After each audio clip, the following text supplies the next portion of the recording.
Selamat datang kembali di channel YouTube Kisah Para Leluhur Nusantara. Pada kesempatan ini kami hendak memberitakan tentang Alap-alap Laut Kidul karya Hoping Hu bagian 22. Setelah Jatmika dan Sulastri pergi tak tampak lagi bayangannya, Aji menjatuhkan dirinya dengan lemas lunglai ke atas batu yang tadi diduduki Sulastri. Dia meraba-raba dan merangkul batu itu dengan hati penuh rindu dendam kepada Sulastri.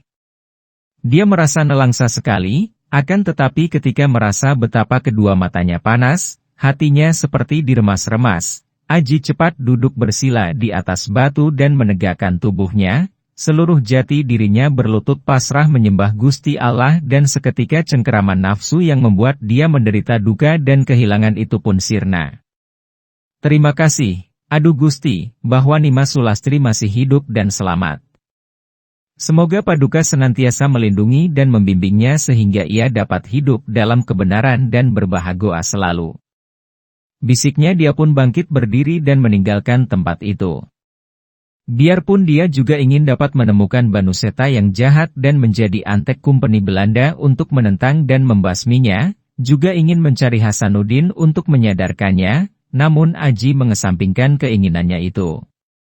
Dia merasa amat heran melihat kenyataan bahwa Tumenggung Jaluisa, senopati yang menjadi tangan kanan dan kepercayaan Adipati Sumedang, memberontak terhadap Adipati Pangeran Mas Gede. Kadipaten Sumedang merupakan tempat yang amat penting bagi pasukan Mataram apabila nanti bala bantuan Mataram menyerang ke Batavia. Selain bala bantuan diharapkan dari Kadipaten Sumedang, juga tempat ini bisa dijadikan tempat peristirahatan dan menyusun kekuatan, juga sebagai sumber ransum. Kadipaten itu perlu diselidiki, pikirnya dan dia lalu mengambil keputusan untuk pergi ke Sumedang. Malam mulai tiba ketika Aji memasuki Kadipaten Sumedang. Bulan yang cukup besar, walaupun belum purnama, telah muncul dan membuat suasana malam itu tampak meriah dan gembira. Orang-orang memenuhi halaman rumah dan jalan-jalan. Langit bersih dan bulan cerah, hawa udara di Kadipaten Sumedang sejuk dari biasanya. Tadi sebelum memasuki pintu gapura Kadipaten itu, dari jauh Aji sudah mendengar suara gamelan. Gamelan Sunda masih agak asing dalam pendengaran Aji, akan tetapi setelah beberapa kali mendengarnya sejak dia memasuki daerah Pasundan, dia mulai dapat menikmati iramanya. Berbeda dengan gamelan Jawa yang lembut, gamelan Sunda terdengar gagah, dengan bunyi suling yang mendayu-dayu dan kendangnya yang demikian menghentak-hentak penuh semangat. Kalau gamelan Jawa pada umumnya mengandung kelembutan dan keluasan seperti gerak-gerik Satria Harjuna, maka gamelan Sunda mengandung keperkasaan seperti gerak-gerik Satria Gatotkaca. Hentakan kendangnya seperti merangsang kaki tangan untuk ikut bergerak. Setelah memasuki gapura, Aji melihat banyak orang, terutama laki-laki muda, berbondong menuju ke tengah kota Kadipaten, ke arah datangnya suara gamelan. Aji dapat menduga bahwa di sana tentu sedang diadakan pesta, maka dia pun ikut dengan orang-orang itu menuju ke tengah kota. Ketika ada seorang pemuda tinggi kurus berjalan di dekatnya, dia menyapa dengan ramah. "Maaf, sobat. Kalau boleh saya bertanya, ada perayaan apakah di sana?" Laki-laki itu memandang Aji dengan sinar mata heran. Agaknya Andika bukan orang sini, maka tidak tahu akan perayaan itu. "Memang saya bukan orang sini, Kisanak." Pantas Andika tidak mengetahui. "Nah, ketahuilah bahwa untuk merayakan kemenangan Gusti Adipati atas pemberontakan Tumenggung Jaluisa, juga atas keselamatan Gusti Adipati, maka Senopati Tumenggung Jayasiran mengadakan pesta semalam suntuk dan yang amat menarik perhatian adalah diundangnya waranggana yang terkenal dari Galuh yang bernama Neneng Salmah yang cantik jelita. Bersuara emas dan kalau menari, aduh, goyang pinggul dan pundaknya membuat orang mabok kepayang. Malah diadakan pertandingan antara jawara, siapa menang berhak untuk berjoget dilayani Neneng Salmah. Wah, bakal ramai sekali," kata laki-laki tinggi kurus itu dan dia pun bergegas mempercepat langkahnya. Aji merasa tertarik. Pernah dia melihat pesta dengan tampilnya seorang waranggana yang cantik bernyanyi dan menari. Akan tetapi dia belum pernah melihat para jagoan bertanding untuk memperebutkan kemenangan agar dapat berjoget bersama seorang waranggana yang terkenal. Dia pun tidak mungkin pergi menghadap Adipati Sumedang pada malam hari begitu. Dia harus menanti sampai besok pagi dan dia tidak tahu di mana dia akan melewatkan malam ini. Lebih baik nonton keramaian yang akan berlangsung semalam suntuk. Dia lalu mempercepat langkahnya mengikuti orang-orang itu. Pesta itu diadakan di depan pendopo sebuah rumah besar. Di pekarangan rumah itu dibangun sebuah panggung yang tingginya 1,5 meter. Panggung yang luas dan terbuat dari papan yang kokoh. Banyak lampu besar membuat tempat itu terang benderang dan suasananya meriah sekali. Di pendopo yang menyambung panggung itu penuh dengan kursi yang sudah diduduki para tamu undangan. Karena yang mengadakan pesta adalah seorang senopati, maka para tamunya tentu saja orang-orang penting di Sumedang. Hanya sang Adipati Pangeran Mas Gede yang tidak hadir walaupun pesta itu diadakan untuk merayakan keselamatannya, karena sang Adipati merasa lelah dan membutuhkan istirahat. Di dalam pekarangan yang luas itu, di bawah panggung, penuh dengan orang-orang yang datang menonton. Di belakang panggung terdapat para penabuh gamelan yang sejak tadi sudah mulai menabuh gamelan sehingga suasana meriah walaupun sang waranggana yang ditunggu-tunggu itu masih duduk di antara penabuh gamelan dan belum menari, hanya kadang-kadang saja melengkapi suara gamelan dengan lengkingan suaranya yang merdu mendayu-dayu. Hampir semua mata ditujukan kepadanya. Karena ia duduk bersimpuh di tengah-tengah para penabuh gamelan, maka yang tampak hanya mukanya yang memang cantik sekali, cantik dan segar bagaikan setangkai bunga yang sedang mekar, dengan kulit yang putih kuning seperti tampak pada lehernya yang panjang dan indah. Rambut hitam ngandan-andan, berombak, digelung rapi dan dihias dengan untaian bunga melati, membuat rambut itu tampak semakin hitam. Sinom, anak rambut, bergantung manja di atas dahi yang halus dan indah bentuknya. Sepasang alis melengkung rapi, hitam dan lebat, melindungi sepasang mata yang jeli indah, kedua ujungnya agak berjungat ke atas, dengan sinar mata yang lembut namun bercahaya mengandung daya pikat dan tantangan yang kuat. Kedua pipinya berkulit segar kemerahan, mengapit sebatang hidung yang kecil mancung dan lucu serta sebuah mulut yang indah menggerahkan. Sepasang bibir itu merah basah dan selalu tersungging senyum simpul yang juga memiliki daya tarik amat kuat yang merangsang hati kaum pria karena bibir itu seolah menantang. Ketika ia bernyanyi, kadang-kadang mulutnya terbuka dan tampaklah sekilas deretan gigi putih rapi seperti mutiara, lidah merah muda dan rongga mulut yang lebih merah lagi. Mulut itu bagaikan sarang madu, penuh kesan menjanjikan kemanisan yang nikmat. Dagunya runcing dan setitik tahi lalat hitam di dagu menambah kemanisan wajah itu. Aji dapat menyelinap dan mendapat tempat berdiri tak jauh dari panggung sehingga dia dapat melihat keadaan di atas panggung dan pendopo dengan jelas. Dia memperhatikan orang-orang yang duduk di pendopo, pada deretan paling depan. Jelas tampak bahwa mereka adalah orang-orang penting. Kursi mereka pun lebih besar, berbeda dengan kursi-kursi lain. Dari seorang laki-laki yang berdiri di dekatnya, Aji mendapat tahu bahwa laki-laki tinggi besar berpakaian seperti seorang pembesar dan sikapnya yang berwibawa dan congkak itu adalah tuan rumah yang mengadakan pesta, yaitu Tumenggung Jayasiran, seorang senopati Sumedang. Aji memperhatikan dua orang yang duduk di kanan kiri sang Tumenggung itu. Di sebelah kanan Tumenggung itu duduk seorang kakek yang usianya sudah mendekati 70 tahun. Ketika bicara, kakek itu mengeluarkan suaranya yang lemah lembut. Kepalanya kecil dan botak, rambut yang tumbuh di sekeliling kepalanya keriting dan sudah berwarna dua. Wajahnya masih tampak muda, bahkan bersih dan tampan tanpa kumis atau jenggot. Hidungnya pesek dan mulutnya kecil, akan tetapi bentuk mukanya tampan. Kedua lengannya mengenakan gelang akar bahar hitam dan tangan kanannya memegang sebatang tongkat ular kobra. Dari penampilannya saja, Aji dapat menduga bahwa kakek itu tentu seorang yang sakti mandraguna. Hal ini jelas tampak pada sinar matanya yang terkadang mencorong seperti mata harimau. Orang kedua yang duduk di sebelah kiri Tumenggung juga menarik perhatian Aji. Orang itu masih muda, berusia sekitar 30 tahun, tubuhnya tinggi kurus namun karena cara duduknya, sikap dan tongkrongannya seperti jagoan, dia tampak tegap dan kokoh. Wajahnya cukup tampan walaupun kulitnya hitam gelap. Sikapnya membayangkan kesombongan, apalagi karena di punggungnya tergantung sebatang pedang yang warangkanya terukir indah. Pemuda ini memandang ke sekeliling dengan mulut tersenyum mengejek, agaknya memandang rendah semua yang berada di situ. Akan tetapi kalau pandang matanya berhenti pada wajah sang waranggana, Neneng Salmah, Aji melihat betapa mata itu bersinar penuh gairah, seperti mata seekor kucing kelaparan melihat tikus. Aji juga melihat betapa tuan rumah bersikap amat hormat kepada dua orang itu dan ketika dia mengerahkan pendengarannya, dia dapat menangkap betapa logat bicara tuan rumah dan dua orang tamunya itu serupa, yaitu logat bicara orang yang datang dari Banten.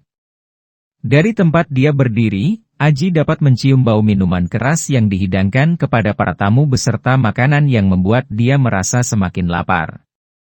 Tiba-tiba Tumenggung Jayasiran memberi isyarat dengan mengangkat tangannya. Isyarat ini ditujukan kepada para penabuh gamelan atau lebih tepat kepada pimpinan para penabuh agar tarian para waranggana dimulai. Mulailah para penari itu bangkit berdiri. Dua orang gadis penari yang cukup manis bangkit berdiri, akan tetapi Neneng Salmah sendiri masih belum mulai. Tentu saja sebagai primadona, ia dijual mahal baru akan menari sebagai puncak acara perayaan itu. Namun dua orang penari itu cukup menarik. Dari leher, pundak dan lengan yang tidak tertutup itu dapat dilihat betapa mereka memiliki kulit yang putih mulus. Wajah mereka berdua manis dan usia mereka bahkan baru sekitar 17 tahun.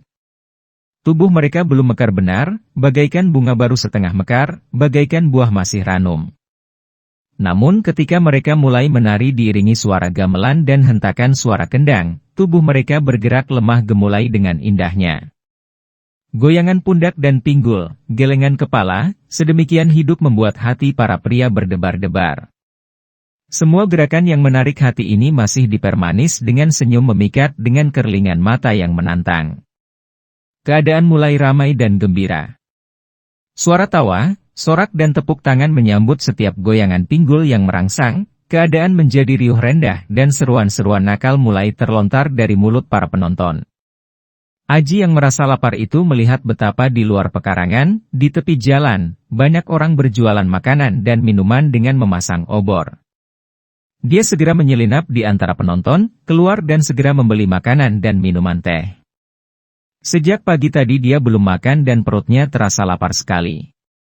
Karena itu, biarpun membeli makanan sederhana terdiri dari nasi dan sayur gudang, sayur dengan sambal kelapa, dan minum air teh cair, Aji merasa nikmat dan puas. Sementara itu, perebutan untuk tampil berjoget dilayani dua orang penari itu pun sudah dimulai. Pertama-tama seorang laki-laki berusia 30-an tahun melompat ke atas panggung dan langsung saja dia berjoget bersama seorang penari yang berselendang biru. Penari kedua berselendang merah segera mengundurkan diri untuk memberi kesempatan kepada si selendang biru melayani laki-laki itu berjoget. Orang-orang bertepuk tangan ketika laki-laki itu dengan beraninya, memutar-mutar tubuh dan menggoyang pinggul dekat sekali dengan tubuh si penari sehingga beberapa kali tangannya menyentuh dan mencolek tubuh penari itu. Yang dicolek hanya tersenyum genit dan dengan lincahnya mengelak dan menghindar. Tarian itu menjadi seperti sepasang kupu-kupu yang saling berkejaran. Aji melihat bahwa tidak ada tamu yang duduk di pendopo yang bangkit untuk memperebutkan penari itu. Agaknya dua orang penari itu kurang layak diperebutkan para tamu yang terhormat itu, melainkan menjadi sajian bagi para penonton yang berdiri di bawah panggung, yaitu para penonton yang tak diundang atau rakyat jelata. Setelah laki-laki itu menari beberapa menit lamanya, tiba-tiba seorang laki-laki lain yang usianya 25 tahun melompat ke atas panggung. Tepuk tangan menyambutnya karena penonton mulai merasa tegang dan bersemangat. Naiknya seorang laki-laki lain ke atas panggung itu berarti akan ada adu kekuatan agar yang menang mendapat hak untuk berjoget dengan penari itu. Munculnya laki-laki yang bertubuh tinggi besar dan kokoh ini segera disambut oleh laki-laki pertama, seolah seekor jago, ayam jantan, yang mendapat gangguan selagi dia bercumbu dengan seekor ayam betina. Mereka berdua segera membuka pasangan kuda-kuda dalam gerakan silat yang indah dan gagah. Saling berhadapan. Penari wanita itu pun segera mundur dan duduk bersimpuh, menanti siapa yang akan keluar sebagai pemenang dan berhak untuk ia layani berjoget. Sementara itu, Nening Salmah bertembang dengan suaranya yang merdu merayu. Para penabuh gamelan yang mahir itu segera mengubah irama gamelan mereka. Kini suara gamelan itu berdetak-detak garang, membunyikan gamelan perang yang gegap gempita. Tukang kendangnya dengan penuh semangat memukul kendangnya dengan jari-jari tangan yang terampil. Suasana menjadi tegang dan gembira. Diiringi suara gamelan, dua orang itu tanpa banyak kata lagi sudah mulai saling terjang. Mereka bersilat dengan gagah dan gerakan mereka ditimpali hentakan bunyi kendang, diseling teriakan mereka berciat-ciat dan berhait-hait. Mereka saling tampar, saling tonjok, saling sikut, saling tending dan pertandingan berjalan dengan serunya. Plak ketipak-tipak. Belang. Suara kendang bergaya. Ciat. Pemuda tinggi besar menerjang dengan tonjokan kuat sekali ke arah dada. Lawannya dengan sigapnya menangkis, akan tetapi agaknya pukulan itu terlalu kuat baginya sehingga dia terhuyung ke belakang. Pemuda itu cepat maju dan kakinya menyerampang. Bres! Tak dapat dihindarkan lagi, tubuh lawannya terpelanting roboh dan pada saat itu, pemuda tinggi besar menendang dengan kaki kirinya. Pak dupak pak. Jer. Tubuh laki-laki pertama kena tendang perutnya dan dia terguling-guling sampai keluar dari panggung dan jatuh ke bawah. Tepuk tangan menyambut kemenangan pemuda tinggi besar itu yang kini menari-nari dengan gagahnya menghampiri penari berselendang biru tadi seperti lagak Raden Gatotkaca menghampiri Dyah Pergiwa. Penari itu pun tersenyum manis dan ketika pemuda itu menjulurkan tangan ia pun menyambutnya, membiarkan tangannya dituntun dan ia bangkit berdiri. Mereka lalu menari bersama dan laki-laki itu merapatkan tubuhnya sampai mukanya hampir merapat dengan muka si penari dan hidungnya menyentuh pipi yang halus itu. Para penonton bersorak gembira menyambut kemenangan pemuda yang mendapat hadiah dari penari itu. Ketika mereka berdua menari dengan astiknya, diseling-senggakan para penabuh gamelan dengan bunyi, ser, ser. Sehingga suasana menjadi semakin meriah dan merangsang, tiba-tiba tampak seorang laki-laki yang usianya tentu sudah ada 50 tahun lebih. Akan tetapi laki-laki ini tidak meloncat ke atas panggung yang tingginya 1,5 meter, melainkan memanjat melalui tiang di sudut panggung. Tentu saja pemandangan yang lucu ini membuat banyak orang tertawa geli, apalagi ketika laki-laki itu memanjat tiang bambu yang licin beberapa kali terpeleset dan melorot turun lagi. Membayangkan laki-laki tua kurus kerempeng dan tak dapat meloncat itu hendak naik panggung dengan memanjat tiang bambu dan hendak merebut penari ayu, tentu saja orang-orang menjadi geli dan tertawa terbahak-bahak. Akhirnya orang itu dapat juga naik ke atas panggung dan begitu tiba di atas panggung, dia lalu memasang kuda-kuda sambil berjoget mengikuti irama kendang. Jogetnya lucu, tubuhnya kerempeng ditekuk ke belakang, pantatnya yang tepos, tak berdaging, meruncing megal-megol. Orang-orang semakin riuh tertawa. Bahkan penari selendang biru itu pun tak tahan untuk tak tertawa. Ia menutupi mulut dengan tangan kiri lalu mundur dan duduk bersimpuh seperti tadi, menanti pertandingan sampai seorang di antara dua pria itu keluar sebagai pemenang.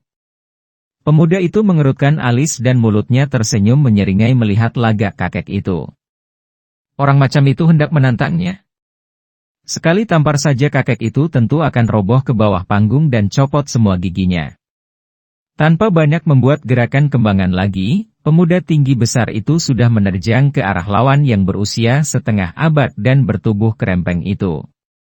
Hei Yit! Pecah kepalamu! Tangan kanannya yang panjang besar dengan kepalan sebesar kepala lawan menyambar ke arah kepala kakek itu. Akan tetapi dengan gerakan lucu dan agak kaku, kakek itu telah dapat mengelak dengan menekuk kedua lututnya.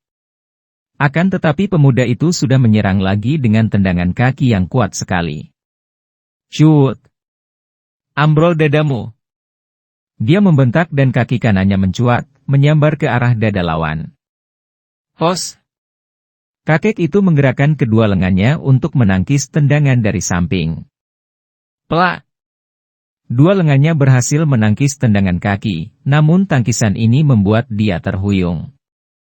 Kembali pemuda itu menyerang semakin cepat dan kakek itu segera terdesak hebat, hanya mampu menangkis dan mengelak saja. Gerakannya kacau dan lucu sehingga terdengar suara tawa geli di sana-sini. Akan tetapi Aji yang menonton pertandingan itu mempunyai pendapat lain. Dia tahu bahwa kakek itu kalah besar tenaganya, juga kalah dalam hal ketangkasan. Namun harus diakui bahwa kakek itu bergerak mengelak dengan cerdik sekali dan yang menguntungkan adalah bahwa dia memiliki tubuh yang ringan dan lincah sehingga sampai sebegitu lama semua serangan lawan dapat dia hindarkan. Tiba-tiba pemuda itu menyerangnya dengan pukulan beruntun sambil berseru nyaring. "Mampus kau!" Tiba-tiba tubuh kakek itu rebah dan bergulingan. Gerakannya sedemikian cepatnya sehingga ketika dia bangkit, dia berada di samping pemuda itu. Tangan kanannya menyambar ke arah pinggang lawan, lalu menarik dan bret. Tali celana pemuda itu putus sehingga celananya melorot. Pemuda itu terkejut dan cepat menggunakan kedua tangan untuk menahan dan memegangi celana yang kedodoran. Para pecinta dan para subscriber YouTube Kisah Para Leluhur Nusantara, kiranya cukup sekian dulu. Silahkan ikuti kisah alap-alap Laut Kidul bagian selanjutnya di waktu dan jam yang sama, dengan cara klik subscribe dan juga loncengnya, agar Anda selalu mendapatkan notifikasi jika channel YouTube ini mengupload video kisah terbaru.